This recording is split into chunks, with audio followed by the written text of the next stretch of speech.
Assalamualaikum dan salam sejahtera saya ucapkan kepada anda semua. Bersama saya Tun Akilah Hang Tuah selaku pengacara majlis anda dalam pentas Barisan Nasional pada hari ini. Masanya sudah tiba, kumpul semua tenaga. Kita mesti marah hingga BN berjaya. BN harus kembali berkuasa di seluruh negara. Bersama pegang erat tangan ini untuk capai ke destinasi. Ayo sebarkan berita, terangkan semua, jawab tomahat fitnah mereka. Ayo sebarkan berita, terangkan semua, bawa hanya cerita benar.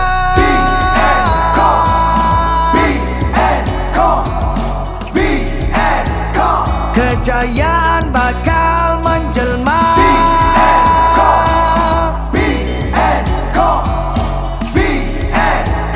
Kejayaan bakal menjelma. BN harus kembali berkuasa di seluruh negara. Bersama pegang erat tangan ini untuk capai ke destinasi. Ayo sebarkan berita, terangkan semua, jawab tomahat fitnah mereka.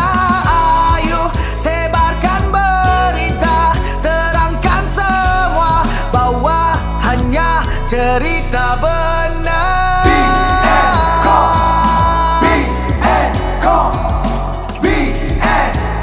Kejayaan bakal menjelma.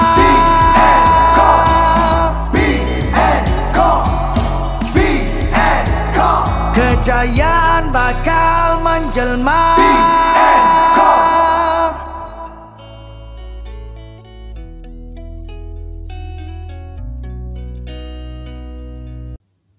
Pentas Barisan Nasional ini akan mengupas isu-isu semasa. Jadi, tanpa melengahkan masa lagi, mari saya memperkenalkan panel pertama kita iaitu Datuk Adnan Seman selaku Timbalan Ketua UMNO bahagian Bandar Tun Razak. Dipersilakan. Bismillahirrahmanirrahim. Alhamdulillahirabbil alamin wassalatu wassalamu ala asyrafil anbiya'i wal mursalin wa ala alihi wa sahbihi ajmain. Assalamualaikum dan selamat malam. Terima kasih kepada pengacara majlis kerana menjemput saya pada malam ini untuk bersama dengan tuan-tuan dan perempuan dalam pentas Barisan Nasional. Kita tahu Parlimen telah pun dibubarkan dan pada 19 hari bulan 11 2022 merupakan hari mengundi bagi rakyat menentukan siapakah yang akan dipilih bagi membentuk kerajaan bagi negara Malaysia pada PRU ke-15 nanti. Sebelum itu, saya ingin menyatakan dan berkongsi beberapa perkara penting untuk kita sama-sama hayati dan juga renungi. Kita lihat pada PRU 14 yang lalu, selepas 62 tahun Barisan Nasional mengemudi kerajaan, akhirnya tumbang dalam satu pilihan gaya dengan saya kira sebagai satu kempen yang bersifat menanam kebencian, menimbulkan kemarahan rakyat, dan mereka melontarkan dan menggunakan berbagai bentuk kempen-kempen benci ini untuk mencapai kemenangan pada PRU 14 yang lalu. Selain itu, kita juga lihat mereka juga, Pakatan Harapan, menawarkan pelbagai janji-janji manis, manifesto-manifesto yang telah pun dinyatakan kepada rakyat sebagai kononnya inilah perkara-perkara yang akan mereka laksanakan apabila mereka menang pada PRU 14 nanti. Kita lihat pada PRU 14 setelah mereka menang, mereka tidak mampu untuk melaksanakan banyak janji-janji yang mereka taburkan semasa PRU 14. Ada juga janji yang mereka laksanakan, iaitu penghapusan GST misalnya, yang bagi saya ini merupakan satu tindakan yang cukup tidak bertanggungjawab untuk ekonomi negara. Kita tahu sebelum Barisan Nasional melaksanakan GST pada 2015, kerajaan telah melaksanakan pelbagai bentuk kajian. Pihak-pihak yang terbabit dalam melaksanakan GST ini juga telah pun diberikan arahan yang begitu jelas. Mereka telah membuat persiapan dalam segala bentuk. Dan sistem GST ini yang telah dilaksanakan telah pun berada dalam satu sistem yang pada peringkat awalnya ada sedikit permasalahan.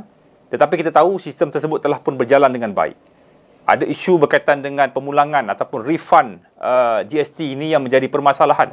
Tetapi kalau refund GST itu yang menjadi masalah, mengapa satu sistem percukaian yang dilaksanakan di lebih 160 negara dunia, satu sistem percukaian yang diakui oleh pemimpin-pemimpin Pakatan Harapan sendiri sebagai satu sistem percukaian, GST ini merupakan satu sistem percukaian yang lebih telus dan efisien. Mengapakah sistem percukaian ini dihapuskan?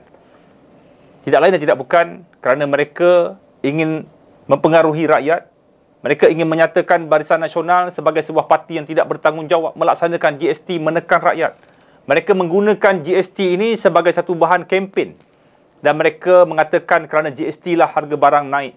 Kerana GST lah kerajaan sebenarnya ingin mengutip cukai kepada rakyat bagi membayar hutang-hutang daripada segala ketirisan, segala salah laku yang dilakukan oleh pemimpin Barisan Nasional. Itu apa yang mereka sebut sebelum PRU14. Dan mereka pun memansuhkan GST ini dan kita lihat kesannya kepada negara. Kita tahu dengan pelaksanaan GST, kerajaan boleh mengutip cukai sekitar 22 bilion setahun tambahan. Dan dengan kutipan cukai tambahan inilah kerajaan dapat merangka pelbagai dasar dan juga program pembangunan dan juga kebajikan kepada rakyat. Tetapi apabila mereka menghapuskan GST, kita lihat harga barang tidak turun. Ini yang peliknya. Kita lihat harga barang daripada 2018 mereka memenangi PRU ke-14, harga barang terus naik. Harga kereta terus naik. Harga rumah terus naik. Harga hartanah terus naik. Dan inflasi tetap berlaku. Walaupun mungkin jumlahnya tidak sebesar sebelum pelaksanaan GST, tetapi tetap ada berlakunya inflasi dalam berbagai aspek kos sara hidup dan sebagainya. Dan apabila mereka menang pada PRU 14 dengan pemansuhan GST yang dibuat begitu tergesa-gesa, kita lihat pelabur-pelabur asing sudah mula hilang keyakinan. Kita lihat pengumuman pembatalan projek-projek yang telah pun dilaksanakan oleh Kerajaan Barisan Nasional seperti ECRL, HSR, Bandar Malaysia dan banyak lagi program-program pembangunan yang telah pun diumumkan dan sebahagiannya telah pun dibida oleh kontraktor-kontraktor dan telah pun dianugerahkan kepada syarikat-syarikat yang telah berjaya dalam bidaan. Dan ianya menimbulkan satu permasalahan dalam perjalanan kontrak-kontrak kerajaan. Kita lihat juga pemansuhan PLKN, program latihan khidmat negara yang melibatkan 85 pengusaha seluruh negara, dibatalkan kontrak mereka dengan hanya notis selama 30 hari. Tanpa memberikan ruang dan peluang kepada pengusaha-pengusaha PLKN ini untuk paling tidak mendapat semula keuntungan ataupun tidak dapat menanggung kerugian yang mereka alami.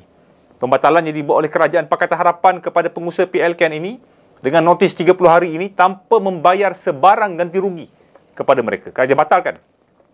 Kononnya atas sebab kepentingan negara. Kita tidak pasti apakah kepentingan negara yang cuba mereka katakan.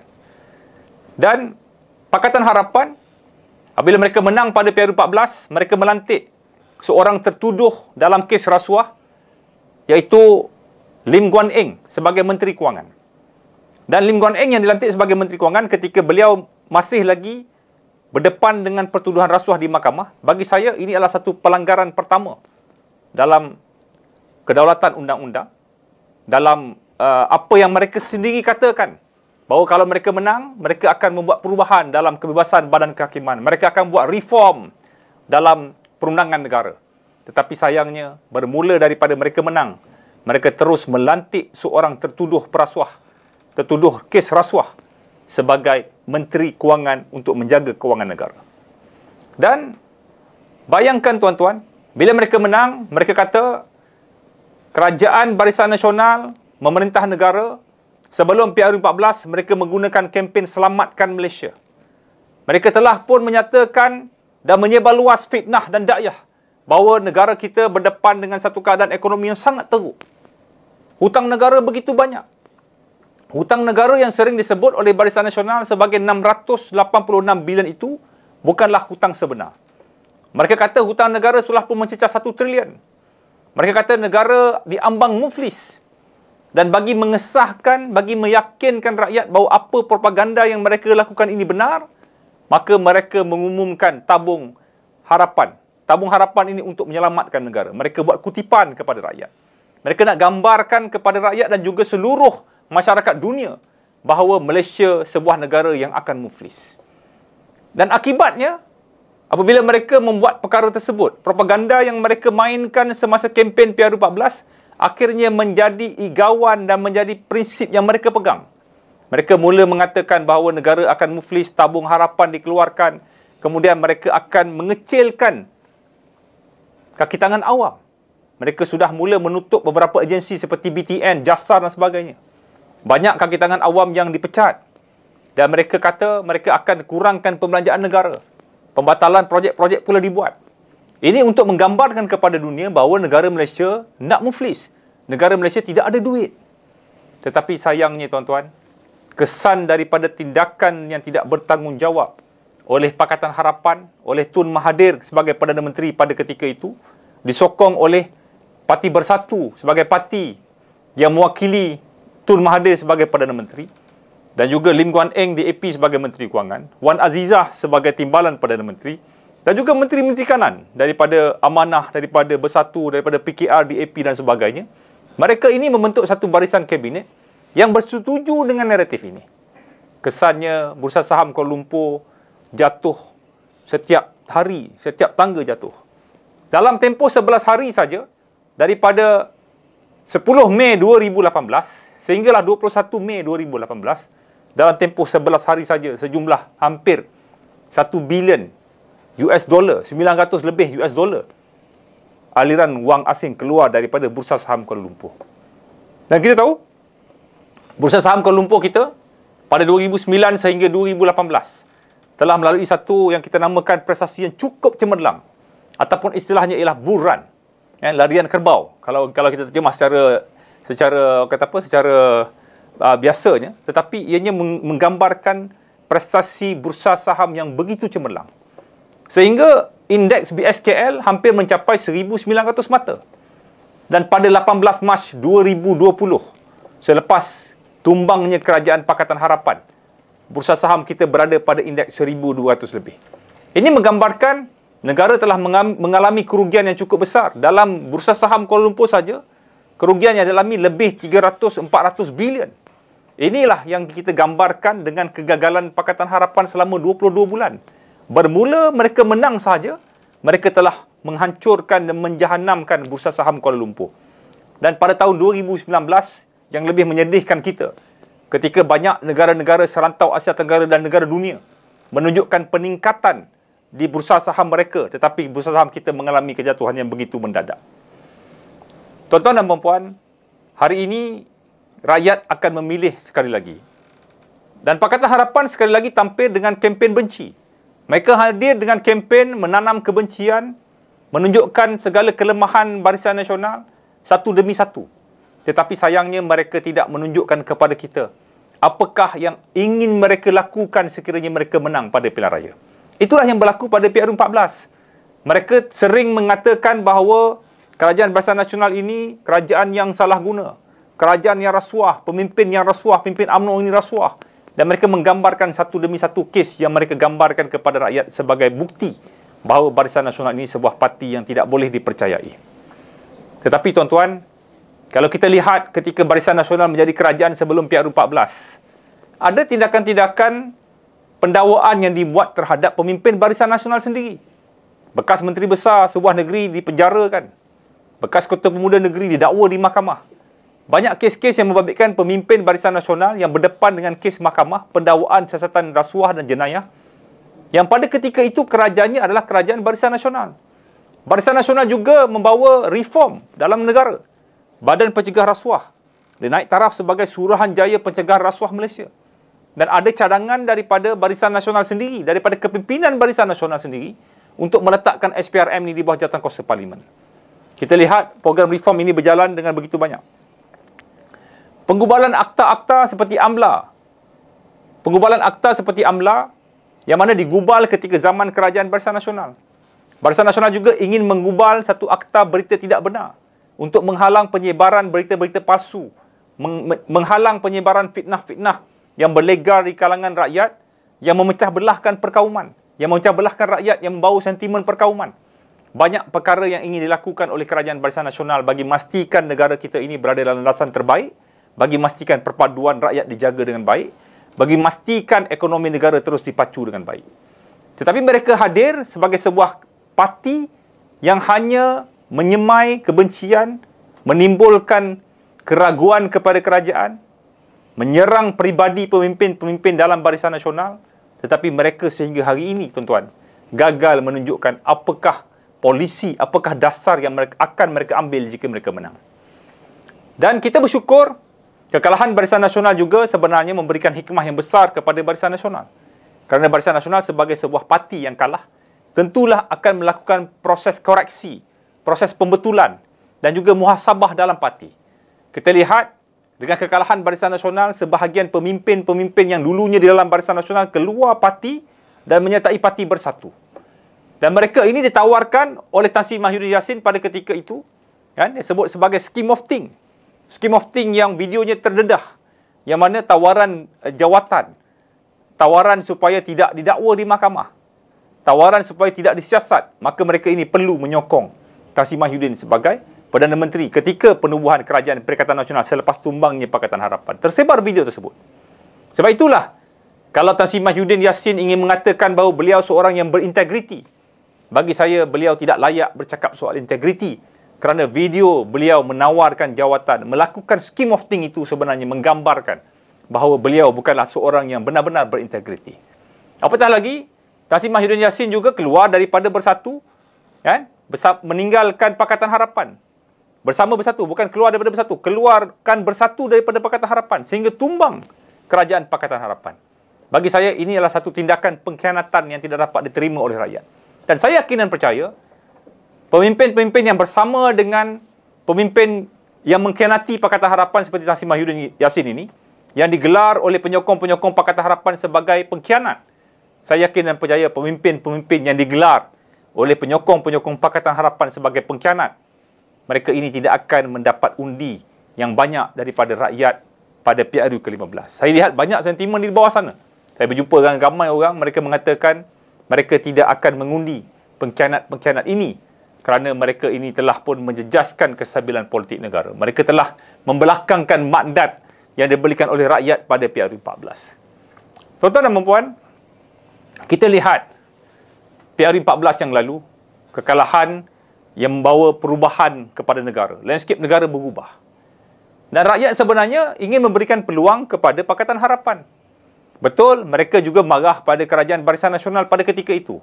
Mereka marah kepada setengah pemimpin Barisan Nasional pada ketika itu.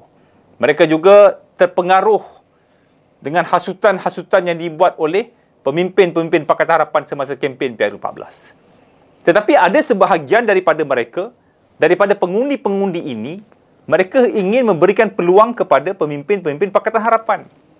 Tetapi sayangnya, harapan yang mereka berikan itu berkecai. Kita lihat, selepas Pakatan Harapan memenangi PRU 14, selepas itu berlaku beberapa pilihan raya kecil. Bermula daripada pilihan raya kecil Cameron Highland, sehinggalah ke Semenyih, ke Rantau, ke Tanjung Piai, ke Kimanis di Sabah, kemudian dia di Tanjung Malim, di Perak. Kita sudah lihat bagaimana perubahan pola pengundian rakyat tidak lagi menyokong Pakatan Harapan. Walaupun pada ketika itu, Pakatan Harapan merupakan kerajaan yang memerintah negara dan juga beberapa negeri dalam Malaysia. Tetapi kita lihat perubahan pola ini. Kenapa ini berlaku? Manakan tidak, kerana rakyat pada ketika itu sudah mula menilai bahawa mereka ini banyaknya sembang kari. Dan tidak keterlaluan kita lihat di media sosial, ramai yang menggunakan hashtag kerajaan hancing, kerajaan sepenggal. Inilah terma-terma yang diguna pakai oleh rakyat bagi menjatuhkan Pakatan Harapan yang mereka lihat bahawa telah gagal sama sekali dalam melaksanakan tanggungjawab mereka sebagai kerajaan.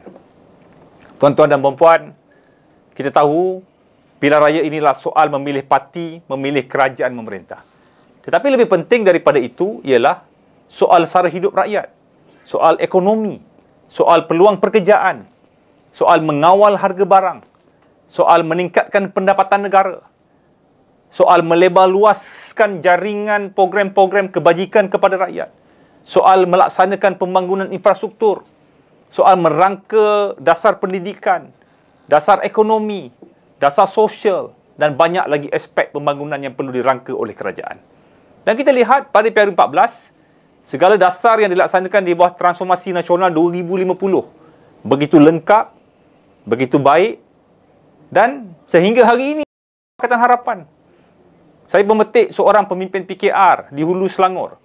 Mereka kata, ya, kerajaan Pakatan Harapan memang gagal 22 bulan. Mereka tak boleh nafikan perkara ini. Tetapi kegagalan itu bukan berpunca daripada PKR kerana Pakatan Harapan tidak dikuatai oleh Datuk Seri Anwar Ibrahim. Tetapi Pakatan Harapan diketuai oleh Tun Mahathir. Saya dah nampak. Mereka mula hari ini menukar cara kempen mereka dengan meletakkan kesalahan itu kepada Datuk Seri, kepada Tun Mahathir. Mereka nak kata kalau Datuk Seri Anwar Ibrahim diberikan peluang, Pakatan Harapan boleh buat lebih baik daripada sebelum ini, iaitu pada tempoh 22 bulan mereka menjadi kerajaan. Saya berharap pengundi-pengundi di luar sana tidak tertipu dengan cara kempen ini.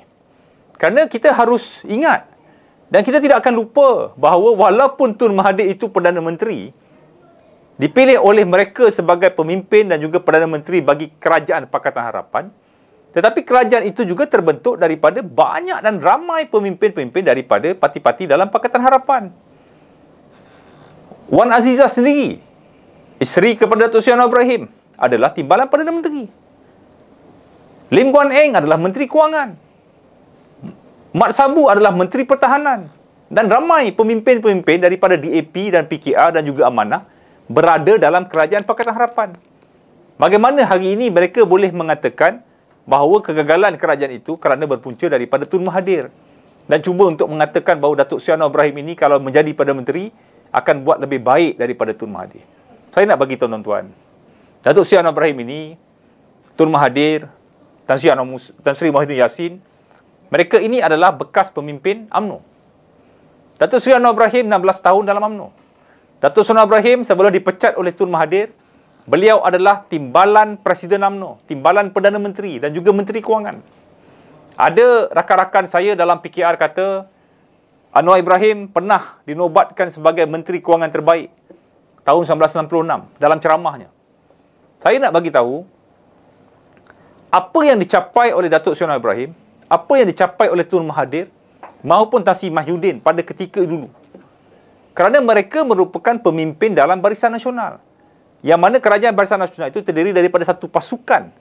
Pasukan yang begitu utuh, yang begitu kukuh, yang terdiri daripada pelbagai parti-parti politik yang membentuk Barisan Nasional, yang mana wujud kesatuan dari segi pemikiran.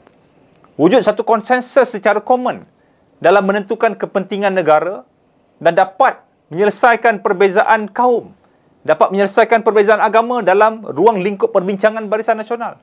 Konsensus Barisan Nasional inilah menjadi asas kepada sebuah kekuatan negara dan kerajaan sepanjang tempoh 62 tahun Barisan Nasional memerintah negara. Dan kejayaan dicapai oleh mana-mana individu. Tun Mahathir 22 tahun menjadi Perdana Menteri adalah kesan daripada sokongan pasukan yang begitu kuat. Sokongan daripada pasukan yang begitu kompeten. Terdiri daripada pemimpin-pemimpin yang diberikan proses pengkadiran, diberikan proses latihan bermula daripada bawah, naik sehinggalah menjadi menteri, menteri penuh, timbalan menteri dan timbalan Perdana Menteri dan juga Perdana Menteri. Inilah prosesnya. Tetapi kegagalan Pakatan Harapan kerana mereka tidak ada pasukan ini. Mereka ada ramai calon-calon mereka yang sebenarnya tidak layak untuk menjadi menteri. Tidak ada pengalaman, mereka hanya pandai sembang kari, mereka hanya pandai berceramah, menceritakan keburukan pihak lawan, itu dan ini. Tetapi mereka sendiri tidak pernah diuji dalam urus takbir sebuah organisasi yang besar. Mereka tidak pernah diberikan latihan untuk masuk dalam kerajaan di peringkat negeri. Dan mereka hanya terus masuk ke peringkat pusat. Dan alangkah baiknya kalau Pakatan Harapan memilih calon-calon mereka daripada mereka-mereka yang telah diberikan latihan secara khusus di peringkat kerajaan negeri yang mana mereka merupakan parti pemerintah. Negeri Selangor misalnya, Pulau Pinang misalnya. Jadi pemimpin-pemimpin ini perlu diberikan pendedahan sebelum mereka boleh menjawat jawatan menteri dan timbalan menteri. Tetapi apa yang mereka lakukan pada PRU 14, mereka melantik. Ada sebahagian menteri yang dilantik tidak pernah ada pengalaman langsung dalam pentadbiran, bukan saja di peringkat negeri, apatah lagi di peringkat pusat.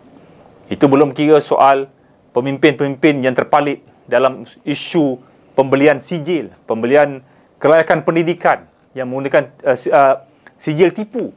Yang mana ini juga menggugat kepercayaan pelabur-pelabur asing dan juga masyarakat dunia kepada sebuah kepimpinan negara. Tuan-tuan dan puan-puan, PR14 telah pun berlalu. Kalau kita nak ceritakan segala keburukan, kelemahan mereka, kejatuhan harga sawit RM1,500 per metrik tan daripada bulan 5 2018 sehingga bulan 12 2018. Pembatalan projek HSR yang menyebabkan kerajaan terpaksa menanggung pembayaran ganti rugi kepada kerajaan Singapura 300 juta lebih, dan katanya nak disambung semula dan diberikan kepada syarikat yang ada kaitan dengan pemimpin-pemimpin Pakatan Harapan. Pembatalan ECRL, kemudian menghantar wakil-wakil daripada kerajaan Pakatan Harapan untuk berbincang semula, renego projek-projek ini. Kita tidak tahu apakah kisah yang berlaku. Mereka kata mereka nak tutup itu, tutup ini, mereka nak buka itu, buka ini. Tetapi apa yang pasti, mereka gagal dalam melaksanakan. Yang kita nampak, tidak habis-habis mereka membangkitkan soal pendakwaan, soal mereka nak mendakwa pemimpin-pemimpin parti-parti lawan mereka. Inilah politik bersifat dendam, politik yang bersifat kebencian, tetapi politik sebegini, tuan-tuan, tidak akan dapat memajukan negara. Politik sebegini tidak akan dapat membina negara. Politik sebegini tidak akan dapat meyakinkan rakyat untuk bersatu, untuk melaksanakan apa jua dasar dan program negara. Dan kita lihat bagaimana mereka yang sebelum PR14 melaungkan soal kebebasan badan kehakiman, melaungkan kebebasan badan penguatkuasaan. Tetapi yang kita mengejutkan kita, sebaik saja mereka menang, mereka melantik seorang pemimpin PKR, Latifah Koya, sebagai pesuruh jaya SPRM. Ini satu tindakan yang bukan saja bertentangan dengan apa yang mereka laungkan. Bukan saja satu tindakan yang bersifat seperti meludah ke langit jatuh ke muka sendiri. Tetapi ianya jelas satu manifestasi bahawa mereka ingin campur tangan dalam SPRM. Dan sebab itulah kita lihat bila mereka menang saja, mereka mula membuat penutupan siasatan rasuah dan salah guna kuasa membabitkan pemimpin-pemimpin mereka. Kita juga lihat mereka lantik Tommy Thomas sebagai peguam negara. Semua tahu Tommy Thomas ini adalah merupakan peguam DAP. Dan Tommy Thomas, di dalam bukunya yang beliau sendiri tulis, yang hari ini telah menjadi satu topik panas, hangat dibicarakan oleh ramai pihak, yang mana ada pengakuan pelibatan beliau dan juga pelibatan Perdana Menteri dan Pakatan Harapan dalam soal pelantikan hakim. Kita juga tahu bagaimana Lim Guan Eng yang sedang berdepan dengan kes rasuah Banglo yang telah dilantik sebagai Menteri Kewangan, kemudian kes tersebut telah digugurkan dan dilepaskan. Pengguguran kes demi kes yang membabitkan pemimpin-pemimpin ataupun pendokong-pendokong Pakatan Harapan yang popular. Banyak kes, berbelas-belas kes yang digugurkan di mahkamah. Siasatan-siasatan rasuah juga ditutup begitu saja. Jadi inilah melambangkan satu keadaan yang kita namakan sebagai hipokrasi tertinggi. Satu hipokrasi, hipokritnya mereka. Kalau dulu mereka lah yang melaungkan pelbagai reform, tapi bila mereka berkuasa, mereka yang sebenarnya melakukan kebobrokan yang mereka laung-laungkan. Tuan-tuan dan puan-puan, PR15, calon-calon diumumkan. Kita lihat ramai calon-calon Pakatan Harapan yang bertanding pada PR14 dulu di tempat lain. Kemudian hari ini bertanding di tempat lain. Ini dinamakan political nomad. Politik nomad ini harus ditolak oleh rakyat. Kerana politik nomad ini berpindah randahnya calon-calon yang memenangi satu kawasan parlimen, kemudian lompat ke satu kawasan parlimen yang lain. Bagi saya, ianya melambangkan bahawa mereka gagal melaksanakan tanggungjawab di kawasan mereka. Yang keduanya, mereka tidak ada program jangka masa panjang bagi membangunkan kawasan yang mereka wakili. Kerana kalau mereka ada program jangka masa panjang, sudah pastinya mereka mahu melihat perancangan, program-program yang dirangka ini dapat dilaksanakan dengan baik. Dan apabila calon sering berubah-ubah, mereka bukan saja tidak ada perasaan yang begitu dekat dengan kawasan yang mereka wakili. Malahan calon baru yang menjadi wakil di tempat itu, kalau mereka menang, mereka perlu mengambil masa untuk mendalami, memahami sosiopolitik keadaan masyarakat di kawasan itu.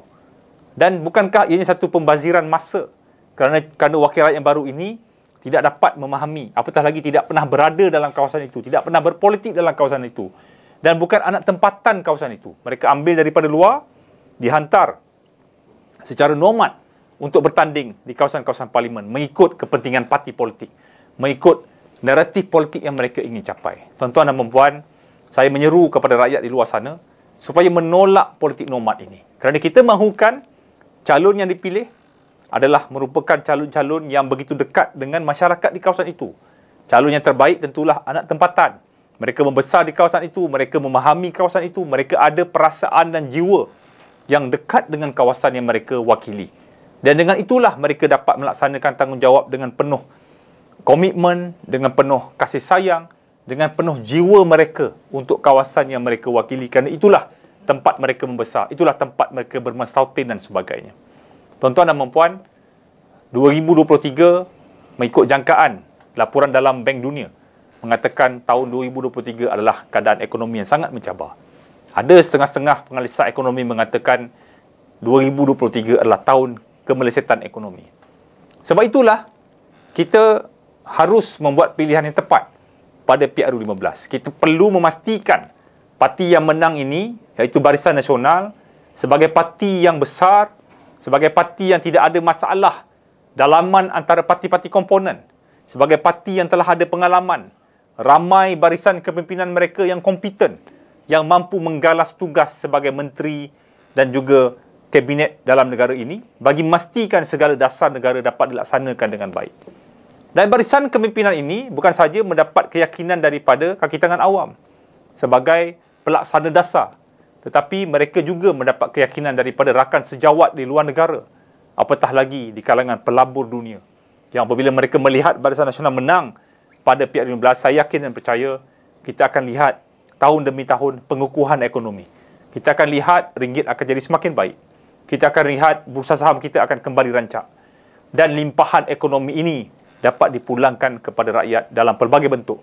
Dalam bentuk pelaburan dividennya, dalam bentuk peluang pekerjaannya, dalam peluang perniagaannya, dan dalam pelbagai bentuk akan diberikan kepada rakyat. Tentulah kepada orang muda yang pastinya menanti-nantikan supaya masa depan mereka dapat dibela oleh negara, memastikan peluang pekerjaan diwujudkan, agar mereka dapat memastikan kehidupan mereka juga akan menjadi semakin baik. Tuan-tuan dan puan, Barisan Nasional pada PRU14 telah merangka pelbagai dasar, pelbagai program rakyat yang termaktub di dalam Transformasi Nasional 2050. Kita mengharapkan kemenangan Barisan Nasional ini akan dapat memberikan mandat yang besar, sebuah kerajaan yang dominan yang dapat melaksanakan agenda-agenda yang terkendala di bawah Transformasi Nasional 2050. Kita tahu banyak program-program seperti TVET, program kemahiran. Kita tahu Barisan Nasional juga melaksanakan program perumahan dalam perumahan prima, perumahan rumah wib, perumahan transit dan banyak program-program pembangunan perumahan-perumahan rakyat untuk kepentingan rakyat B40 dan mereka yang memerlukan. Dan dalam masa yang sama, Barisan Nasional sebelum kekalahan PRU14 telah melontarkan bahawa kita perlu membawa negara ini menjadi sebuah negara maju. Kita perlu meletakkan negara kita ini sebagai rakyat berpendapatan tinggi. Dan inilah aspirasi dan hasrat yang hendak dicapai oleh Barisan Nasional, terdiri daripada kepimpinan-kepimpinan yang berwibawa, yang cukup pengetahuan dari segi ekonominya, dari segi politiknya dan dalam pelbagai aspek. Dan mereka inilah calon-calon yang harus dipilih oleh rakyat. Kita telah pun menamakan Datuk Seri Ismail Sabri sebagai calon Perdana Menteri. Dan beliau dinamakan melalui satu proses yang kita katakan sebagai Perhimpunan Agung UMNO. Kemudian dipersetujui oleh Majlis Kerja Tertinggi UMNO. Kemudian telah pun dipersetujui dan dinyatakan oleh Presiden Parti kita, Datuk Seri Ahmad Zahid Hamidi, dalam Konvensyen Barisan Nasional sebagai pengerusi Barisan Nasional, telah menyatakan perkara ini. Dan jelaslah bahawa Datuk Seri Ismail Sabri adalah calon Perdana Menteri bagi Barisan Nasional. Kita tahu pembangkang parti-parti lawan sering memomok-momokkan perkara ini. Dan tidakkah mereka sedar bahawa calon Perdana Menteri Barisan Nasional ini berusia 62 tahun. Calon mereka Tan Sri Mahyudin Yassin berusia 75 tahun. Datuk Seri Anwar Ibrahim berusia 75 tahun. Apatah lagi Tun Mahathir Mohamad yang merupakan calon Perdana Menteri bagi GTA Gerakan Tanah Air berusia 97 tahun. Tuan-tuan, peremajaan parti perlu dilakukan. Barisan Nasional telah memberikan komitmen 70% muka baru. Muka baru terdiri daripada pemimpin muda dan tentulah pemimpin yang berpengalaman, yang wajah-wajah baru yang lebih segar ditampilkan pada PRU ke-15 ini. Dan saya yakin dan percaya rakyat tentu dapat menilai. Gunakan kematangan kita daripada apa yang berlaku dalam 4 tahun lepas. Ketidakstabilan ekonomi dan politik yang begitu ketara yang merugikan semua pihak. Gunakan kematangan ini dalam memastikan undi yang kita pilih ini adalah undi untuk meletakkan negara dalam kestabilan politik, untuk meletakkan negara dalam landasan terbaik ekonomi, dan tidak lain dan tidak bukan undilah Barisan Nasional pada PRU ke-15. Jadi saya mengharapkan kepada semua agar pada PRU 15 ini lihatlah, pandanglah calon-calon yang ditawarkan oleh Barisan Nasional. Berikanlah sokongan kepada Barisan Nasional supaya kita dapat memulihkan semula kerosakan ekonomi, kerosakan politik yang dibuat oleh Pakatan Harapan dan juga pemimpin-pemimpin yang melompat sana-sini yang kita namakan sebagai katak politik. Dan mereka ini mengkhianati mandat rakyat pada PRU 14. Hukum mereka, hukum pengkhianat-pengkhianat ini, hukum katak-katak politik ini, dan berikanlah sokongan kepada Barisan Nasional. Jadi kita bertemu lagi dalam program Pentas Barisan Nasional. Terima kasih kepada penganjur, terima kasih kerana menjemput saya, dan saya doakan supaya negara kita ini akan menjadi sebuah negara yang aman, sebuah negara yang makmur, sebuah negara yang suatu hari nanti akan kembali menjadi sebuah negara yang dihormati oleh dunia, dihormati dari segi ekonominya, dari segi rakyatnya, dari segi pendidikannya, dari segi politiknya, dari semua aspek. Negara kita akan menjadi sebuah negara yang dihormati. Hidup Barisan Nasional, undilah Barisan Nasional. Assalamualaikum warahmatullahi wabarakatuh. Kumpul semua tenaga, kita mesti marah hingga BN berjaya. BN harus kembali berkuat. Terima kasih kepada panel kita yang pertama. Sekarang kita akan masuk kepada panel kita yang kedua, iaitu Dr. Satesh Kumar selaku Timbalan Ketua Putera MIC Kebangsaan. Salam sejahtera dan salam Malaysia stabil. Saya Dr. Satesh Kumar, anak lelaki sangat, merupakan Timbalan Ketua Putera MIC Kebangsaan. Terlebih dahulu saya ingin merakamkan ucapan terima kasih kepada BN Coms kerana sudi menjemput saya bagi sesi pada hari ini. Baiklah, hari ini saya ingin kongsikan sedikit sebanyak tentang kezaliman yang telah dilakukan oleh Kerajaan Pakatan Harapan yang telah memimpin Malaysia 22 bulan pasca PRU 14 sebelum ini. Dan seperti kita sedia maklum bahawa PRU 14 ini mereka telah mendapat mandat rakyat dengan menjanjikan manifesto bulan dan bintang kepada rakyat serta menyebarkan fitnah yang berluasa supaya mendapat mandat melalui PRU 14. Dan bagi sesi pada hari ini, saya ingin kongsikan sedikit sebanyak tentang kegagalan dan sedikit pengabaian yang telah dilakukan secara berterusan oleh Pakatan Harapan terhadap sektor pendidikan. Seperti kita sedia maklum, terdapat banyak perkara yang telah dilakukan oleh Kerajaan Pakatan Harapan dalam pelbagai sektor kezalimannya tentu sekali. Dan hari ini saya memilih soal pendidikan kerana ia sangat berkait rapat dengan mahasiswa. Tentu sekali PH bagaikan akal labah-labah di gua buruk suka melarut, yang menunjukkan maksud bahawa PH ni adalah orang jahat yang suka menipu orang. Ya, jika kita lihat kembali apa yang dijanjikan dan ingin diikhtiarkan oleh PH sebelum PRU 14, terdapat pelbagai idea untuk agenda reformasi pendidikan nasional serta usaha untuk membela golongan mahasiswa. Tetapi segalanya menjadi hiasan dalam buku manifesto untuk kita simpan sebagai sejarah arkib untuk disusun dalam almari. Bagi mereka, janji itu bukan satu rukun yang wajib ditunaikan, manakala manifesto itu pula bagi mereka bukannya kitab suci. Dan untuk hari ini, ada beberapa perkara yang saya ingin sentuh dalam soal pendidikan. Dan yang pertama adalah mengenai soal beasiswa, iaitu beasiswa MyBrain 15. Kita semua sedia maklum bahawa kerajaan, BN, pimpinan Datuk Seri Najib ketika itu telah memperuntukkan sebanyak RM780 juta di bawah rancangan Malaysia ke-10 bagi program untuk mencapai objektif untuk melahirkan graduan Doktor Falsafah sebanyak 60,000 orang menjelang tahun 2023. Dan usaha ini telah diteruskan selepas RMK 10 oleh kerajaan BN ketika itu. Dan MyBrain 15 tentu sekali bertujuan untuk melahirkan golongan intelektual berpengetahuan tinggi untuk memacu pertumbuhan pendidikan, penyelidikan dan inovasi negara, dan untuk memberikan sumbangan kepada ekonomi Malaysia sekaligus dengan memastikan Malaysia menjadi negara berpendapatan tinggi pada masa akan datang. Pada April 2018, Ketika itu merupakan kerajaan BN masih lagi memimpin Malaysia, dan pelajar-pelajar Pasar Siswaja seluruh negara telah mengikuti sesi temu duka bagi beasiswa ini, iaitu beasiswa MyBrain 15. Kerana saya perlu clear cut, MyBrain 15 dan MyBrain Science adalah dua beasiswa yang berbeza yang telah dikeluarkan oleh Kementerian Pengajian Tinggi ketika itu. Dan sepatutnya keputusan bagi MyBrain 15 akan dikeluarkan pada bulan Mei 2018. Seperti kita semua tahu, malang tidak bau BN tewas dalam PRU 14.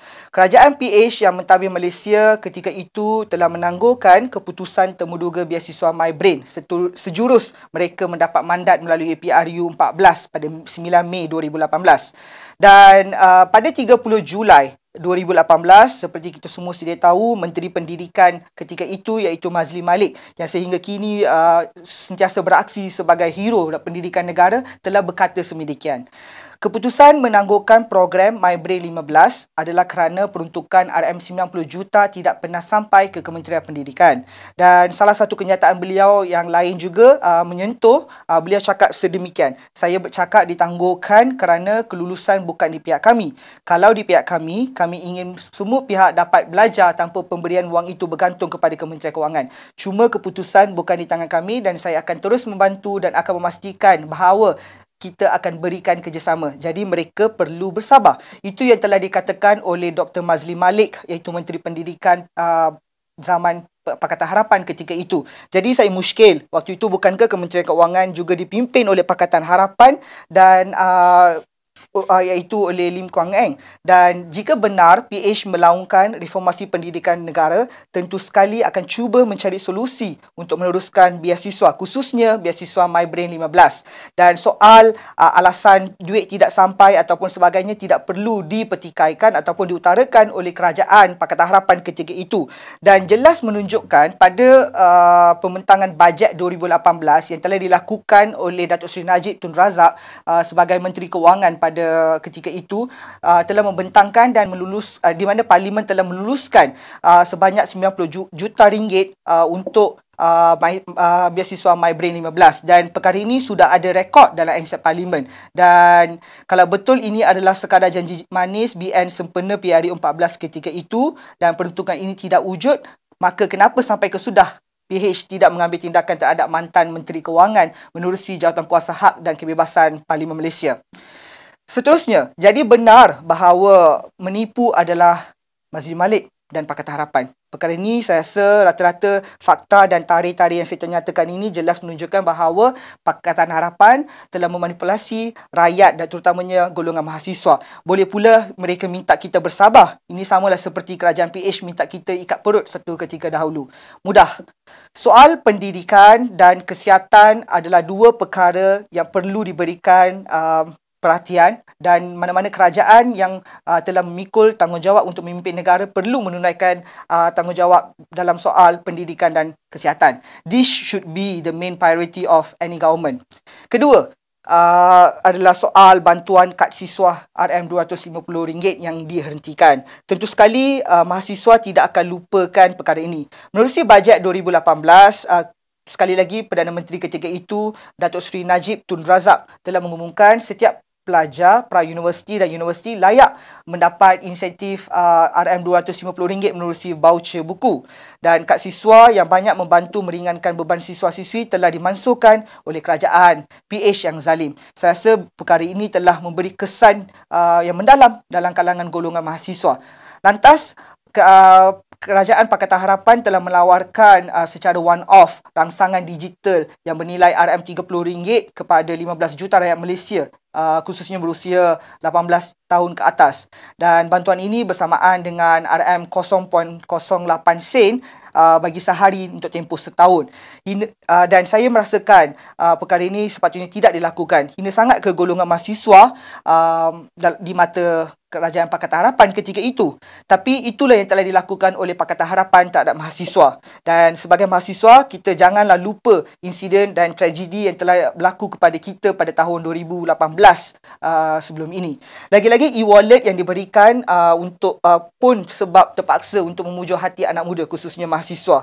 Ini adalah untuk mereka repair back the damage yang telah dilakukan bila menghentikan kad siswa RM250. Ketiga adalah soal kuota matrikulasi pelajar India. Apabila kuota matrikulasi pelajar India ditarik balik oleh PH yang zalim, bukan satu atau dua orang terkesan tetapi beratusan telah terkesan dengan tindakan Pakatan Harapan. Saya cuba ceritakan sedikit latar belakang ataupun statistik berkenaan dengan kuota khas kepada pelajar bukan Bumiputera, terutamanya kepada kalangan anak-anak daripada golongan masyarakat India. Bermula pada tahun 2012 hingga 2016, setiap tahun KPM telah sediakan sebanyak 1,500 penempatan untuk permohonan pelajar bukan Bumiputera bagi tawaran pertama, dan diikuti pula dengan penambahan mengikut kapasiti. Dan pada 7 April 2018, KPM menambah 700 lagi kuota kepada pelajar India ke matrikulasi bagi sesi pengajian 2018. Dengan ini telah dijadikan keseluruhan sebanyak 2,200 jumlahnya lah. Dan ini selaras dengan usaha BN melalui Plan Tindakan Masyarakat India Malaysia bagi menaikkan enrolment pelajar India di IPTA, college dan politeknik sekurang-kurangnya 7%. Pada tahun 2019, kuota sebanyak 2,200 tidak diteruskan oleh kerajaan PH yang juga dipimpin oleh Mazlid Malik sebagai Menteri Pendidikan. Dan menteri ketika itu telah menggunakan alasan tawaran sebelum ini bersifat one-off berdasarkan kekosongan kuota Bumiputera yang tidak diisi. Satu dakwaan yang tidak betul. Saya rasa perkara ini kita perlu clear di mana PH menggunakan pelbagai alasan untuk mengkaburi rakyat, terutamanya daripada masyarakat India. BN committed untuk bantu untuk menaikkan jurang pendidikan kaum India. Contohnya soal matrikulasi daripada kuota 500 ke 1,500 dan seterusnya kepada 2,200. Jika ia pun on-off, mengapa kerajaan Pakatan Harapan tidak umumkan on-off sekali lagi? Perkara ini saya rasa tidak susah untuk kita lakukan. Benda boleh kan? Dan sepatutnya ia perlu dilakukan oleh Kerajaan Pakatan Harapan. Ayo kita korek sedikit daripada buku harapan yang telah dikeluarkan oleh Pakatan Harapan ketika PRU14. Di bawah iltizam untuk masyarakat India, PH menjanjikan seperti berikut. Pakatan Harapan juga menyedari bahawa masyarakat India perlu dibantu dengan lebih teliti untuk memastikan jurang yang wujud boleh disamaratakan. Ya sepanjang hari, janji sepanjang jalan. Penipuan secara terang-terang dilakukan oleh Pakatan Harapan bagi kaburi pengundi India demi kemenangan. Ini jelas terbukti bahawa perkaranya mereka telah melakukan pelbagai janji ataupun menawarkan janji-janji manifesto yang unik untuk mengkaburi pengundi India. PH abaikan komuniti India di Malaysia. Itu adalah fakta. Dan Menteri PH turut naikkan pengambilan overall iaitu kepada kuota matrikulasi sebanyak 40,000 yang tidak menyelesaikan masalah utama. Contohnya, hanya 10% untuk bukan Bumiputera iaitu 4,000 kuota. Andai 2,000 kepada pelajar Cina dan 2,000 kepada pelajar India. Ia tetap kurang daripada apa yang telah dilakukan oleh BN pada 2018 iaitu kuota sebanyak 2,200 untuk pelajar India. Saya rasa di sini sendiri kita dapat lihat dan menilai kesungguhan kerajaan BN dan Pakatan Harapan. Mengapa anak muda kecewa? Anak muda kecewa kerana janji manifesto tidak ditunaikan. PTPTN masih perlu dibayar. Tol masih perlu dibayar, cukai makin banyak dibayar, malah harga minyak tidak turun sebagai yang dijanjikan. Keempat adalah soal PTPTN. Kononnya nak hapuskan hutang PTPTN sehingga orang muda berjaya diumpan untuk menukar kerajaan pada ketika itu. Tetapi bila berkuasa, maruah mereka pula disergah dengan melabelkan mereka tidak tahu malu kerana tak bayar hutang. Apatah lagi, penulis buku harapan itu sendiri telah dilantik sebagai pengurusi PTPTN setelah PH mendapat mandat. Dan gagal tetap gagal, gagal tunai janji, gagal bela nasib mahasiswa dalam pelbagai soal. Ingat lagi apabila pengurusi PTPTN dari parti PUBM minta maaf kerana gagal menunaikan janji berkenaan PTPTN. Saya rasa insiden ini kita tidak perlu jadikan satu insiden yang perlu diingati kerana itulah insiden yang memalukan dan mengecewakan rakyat Malaysia. Asalnya ramai anak muda bangga apabila adanya menteri yang umurnya bawah 30 tahun. Saya tidak ingin sebut namanya tetapi kita semua sedar siapa orangnya. Malangnya beliau menjadi punca defisit kepercayaan anak-anak muda untuk menjadi pemimpin hari ini. Gagal menjadi seorang menteri yang memperjuangkan nasib anak muda dengan baik dan yang penting beliau fokus mengutamakan perihal publicity beliau sahaja. Saya yakin bahawa ramai yang merasakan bahawa era Malaysia baru yang digagaskan oleh PH diselaputi dengan pelbagai kecelaruan. Kecelaruan dari segi politik dan pentadbiran, kecelaruan dalam aspek perundangan, kecelaruan dalam pengurusan ekonomi negara dan lebih membimbangkan apabila rakyat turut dicelarukan dengan pelbagai penyimpangan dan insiden.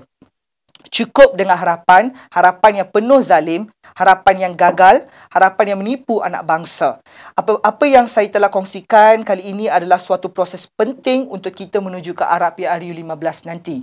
Buat seluruh rakyat Malaysia, kami mengakui, terutamanya BN, kami tidak sempurna sepanjang 60 tahun BN menerajui tampuk pemerintahan. Sudah tentu wujud kekhilafan dan ketelanjuran yang telah kami lakukan. Tetapi sejarah tidak menipu. BN tetap melakukan yang terbaik kepada kesejahteraan rakyat madani berbanding PH dan PN. Dan seperti yang kita tahu, sebanyak 6 juta pengundi 18 hingga 29 tahun yang akan turun mengundi dalam PRU15 ini. Kini anda adalah penentu masa hadapan Malaysia. Sekian, terima kasih. Tiba kumpul semua tenaga, kita mesti marah hingga BN berjaya. BN harus kembali berkuat. Terima kasih, Doktor. Seterusnya, panel kita yang ketiga iaitu yang terakhir pada hari ini dijemput Saudara Muhammad Firdaus Yusof selaku Ketua Penerangan UMNO Siswa Malaysia. Dipersilakan. Bismillahirrahmanirrahim. Assalamualaikum warahmatullahi wabarakatuh. Salam sejahtera, salam keluarga Malaysia. Pertama kali, terima kasih kepada Komunikasi Barisan Nasional kerana menjemput saya sebagai wakil mahasiswa daripada UMNO Siswa. Saya, Muhammad Firdaus Yusof, merupakan Ketua Penerangan Kelab Mahasiswa UMNO Malaysia dan kali ini diberikan peluang bersama ayah-ayah, ibu-ibu, tuan-tuan dan puan-puan untuk kita mengulas apa sebenarnya keadaan dalam Pilihan Raya Umum ke-15 kali ini. Saudara dan saudari, Pilihan Raya Umum ke-15 kali ini merupakan satu pesta demokrasi. Pesta demokrasi kali ini pastinya menjadi arena penting bagi negara. Sama ada kita mengulangi kesilapan lama atau kita pulihkan semula negara. Semua itu di tangan kita. Bila mana kita berbicara tentang sebuah pembinaan negara yang sangat hebat, pastinya kita teringat kata-kata pujangga. Rome was not built in one day. Dengan makna kata, kita perlu melalui perit jerih perjuangan bagi membina sesebuah negara. Malaysia sendiri, kalau kita selak lembaran sejarah satu persatu, pasti kita ingat bagaimana nenek moyang kita bermati-matian memperjuangkan negara. Akhirnya, hari ini membentuk sebuah negara bangsa. Tapi apa kunci dia? Kestabilan. Kestabilan ini pada awal dahulu datang apabila UMNO, MIC dan MPA membentuk sebuah parti bernama Perikatan. Bermakna mereka dah mula capai kata sepakat. Kestabilan ini hadir apabila parti-parti lawan akhirnya bersefahaman untuk membentuk Barisan Nasional selepas tragedi 13 Mei 1969. Dan akhirnya ia membentuk sebuah kemakmuran yang bertahan 6 dekad hasil dari kestabilan yang dibina oleh kerajaan pimpinan Barisan Nasional. Kestabilan yang dibina ini bukanlah disebabkan ketokohan mana-mana individu semata-mata, tetapi melalui semangat perjuangan yang dibawa oleh Parti Barisan Nasional. Buktinya, ayahanda yang cukup kita segani, Tun Dr. Mahathir, walaupun dianggap sebagai tokoh yang sangat hebat kerana pentadbiran beliau selama 22 tahun, tapi kerana beliau memilih membentuk kerajaan yang tidak stabil bersama musuh-musuh beliau dahulu, iaitu Pakatan Harapan, maka sehebat mana pun beliau sebagai tokoh individu, kerajaan beliau hanya bertahan 22 bulan kerana tiada kestabilan. Saudara dan saudari, 22 bulan di bawah Pakatan Harapan, kita hidup dalam ketakutan. Kuasa raja-raja digugat. Hak orang Melayu cuba dikaburkan. LGBT cuba dihalalkan. Dan yang paling penting, berbilion harta negara dijual secara pukal. Macam jualan murah, saudara. Projek-projek mega dibatalkan. Sehingga akhirnya anak-anak muda seperti rakan-rakan saya ketandusan kerja profesional dan berkemahiran tinggi. Sebagai mahasiswa khususnya, kami cukup terkesan. Dulu Pakatan Harapan nak janji PTPTN dimansuhkan. Tengok-tengok kena juga bayar. Katanya tol nak dihapuskan. Bolehlah kami nak balik kampung. Saya tanya orang-orang di tempat Mazli Malik. Kena bayar juga. Yuran di beberapa IPT dilihat dinaikkan pada ketika Pakatan Harapan memerintah.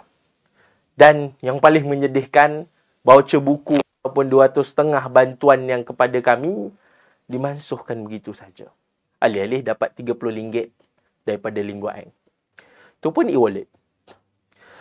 Jadi ini kekerajaan yang kita mahukan. Kerajaan yang pada ketika itu tergolok dan tergadai, yang akhirnya tumbanglah kerajaan Pakatan Harapan ni dan membentuk pula kerajaan campuran. Tapi disebabkan ketidakstabilan kerana kegagalan Yang Amat Berhormat Perdana Menteri pada ketika itu, yang daripada parti yang minoriti kerusinya, yang hanya menganggap ataupun meminta belas ihsan daripada orang lain, tak bijak untuk menstabilkan politik. Dia kata orang lain gagal, tapi dia lebih gagal. Sekaligus dengan polisi-polisi lembab dan tak efektif seperti Perintah Kawalan Pergerakan yang separuh masa. Tapi yang buat dewan lajulah untuk 3 dewan tu. Akhirnya disebabkan Perdana Menteri yang tak kompeten ini, akhirnya kerajaan ini juga runtuh. Kerajaan Perikatan Nasional dulu diperlihat tidak kompeten ketika itu. Tan Sri Mahyadin gagal mengawal keadaan negara sehingga mengheret negara ke kancah darurat. Rakyat terus ditekan dengan keputusan-keputusan Perdana Menteri yang lalai. Seperti saya sebutkan tadi, Perintah Kawalan Pergerakan yang separuh masa. Layanan double standard seperti ada timbalan-timbalan menteri daripada PPBM yang boleh melancong 55 hari keluar negara ketika PKP. Selain itu, timbalan Speaker Dewan Rakyat dan satu lagi timbalan menteri yang juga daripada PPBM. Yang masing-masing dari parti yang diketuai oleh Tan Sri Mahyadin melanggar arahan PKP. Siap buat majlis lagi tu. Di saat rakyat dan mahasiswa seperti kami dikurung di rumah dan ada yang tersangkut di kampus berbulan-bulan jauh daripada bonda dan ayahanda mereka. Ahli-ahli politik yang daripada parti Yang Amat Berhormat Perdana Menteri ketika itu, iaitu Bersatu, dilihat seronok melancong dengan keluarga mereka dan makan durian dalam majlis-majlis yang besar mereka. Ini ke kerajaan berintegriti? Fikir-fikirkanlah. Saudara dan saudari, tapi di bawah kepimpinan kita, Barisan Nasional yang memimpin kerajaan campuran kali ini, sebagai Perdana Menteri, walaupun dalam kerajaan campuran, kita tahu tonggak negara yang hebat adalah terletak pada kestabilannya. Kita dah berpengalaman 6 dekad. Dan pada ketika Datuk Seri Ismail Sabri menjadi Perdana Menteri, MOU politik merupakan langkah pertama beliau. MOU ini ditandatangani oleh semua ketua parti sebagai langkah pertama Yang Amat Berhormat Perdana Menteri pada ketika itu. Dan bertitik tolak dari situlah. Hanya berikan Barisan Nasional kurang lebih setahun. Dan pelbagai perkara kita dah selesaikan. Kita boleh buka pintu sempadan dan memangkin semula ekonomi dengan selamat dan bantuan untuk rakyat terus disuntik selain kita mengawal inflasi. Kami mahasiswa, alhamdulillah kami cukup terbela. Kementerian Pengajian Tinggi memberikan arahan yang cukup jelas dalam membuka semula IPT dengan selamat. Serta kita dapat lihat banyak task force dan pasukan khas yang membantu para mahasiswa untuk menjalani keadaan pasca pandemik. Kementerian-kementerian lain juga turut tampil. Pelan Makanan Keluarga Malaysia muncul di tengah-tengah perang inflasi. Hasil daripada keputusan Jawatankuasa Jihad memerangi inflasi. Selain itu, jualan murah keluarga Malaysia di setiap IPT oleh Kementerian Usahawan dan Koperasi. Dan selain itu, suara mahasiswa juga cukup terbela. Terbaru, ratusan ribu tablet diedarkan kepada mahasiswa berkeperluan bagi menyokong pembelajaran pasca pandemik. Hasil inisiatif Kementerian Komunikasi dan Multimedia serta pengajian tinggi. Semua kementerian yang saya sebutkan tadi dipimpin oleh para pemimpin Barisan Nasional. Saudara dan saudari, tak cukup basah lagi ke kita ditipu oleh Pakatan Harapan? Jangan kata janji jadi capati. Formula Rafizi Ramli yang sekali dengan dia sekali hilang daripada radar semasa 22 bulan pemerintahan Pakatan Harapan. Tak cukup terseksakah lagi kita dikurung oleh Perikatan Nasional di bawah pimpinan lemah dan gagal Tan Sri Mahyadin bersama rakan-rakan pengkhianat beliau dalam PPBM? Hari ini, Barisan Nasional dengan sedikit masa yang diberikan, kita dah buktikan yang pelbagai perkara kita mampu lakukan kerana kestabilan yang kita mampu bina. Tapi kita perlu ingat, musuh-musuh politik Barisan Nasional sentiasa bersedia untuk meruntuhkan kestabilan ini bila-bila masa. Masih ingat lagi Tan Sri Mahyadin Yassin mengugut untuk menekan butang untuk menguntuhkan kerajaan. Dan kita terukkan lagi dengan tindakan 12 menteri daripada PPBM sendiri yang awal-awal menyatakan tak nak sokong Yang Amat Berhormat Perdana Menteri sekarang. Dengan cara apa? Dengan surat yang diutuskan kepada Istana Negara mengatakan mereka tak bersefahaman dengan Yang Amat Berhormat Perdana Menteri. Maka, akhir kata, sebelum negara ini dibawa ke kancah binasa oleh puak-puak pengkhianat ni, Barisan Nasional bersifat cukup matang untuk memberikan semula mandat kepada rakyat untuk memilih. Kali ini, pilihan di tangan anda. Sama ada nak terus ditipu Pakatan Harapan atau terus dikhianat oleh Perikatan Nasional atau bersama-sama Barisan Nasional membina kestabilan dan kemakmuran. Saudara dan saudari, yang baik sesungguhnya datang daripada Allah SWT, yang buruk itu datang daripada Pakatan Harapan dan Perikatan Nasional. Jadi saya akhiri ucapan saya dengan wabillahi taufiq hidayah. Assalamualaikum warahmatullahi wabarakatuh. Salam keluarga Malaysia. Terima kasih kepada semua panel kita. Itulah menandakan berakhirnya slot kita pada hari ini. Namun, teruskan bersama kami untuk terus tetap mendapatkan fakta dan maklumat yang tepat sempena PRU ke-15 pada kali ini. Jangan lupa untuk follow, like dan share. Assalamualaikum dan salam sejahtera.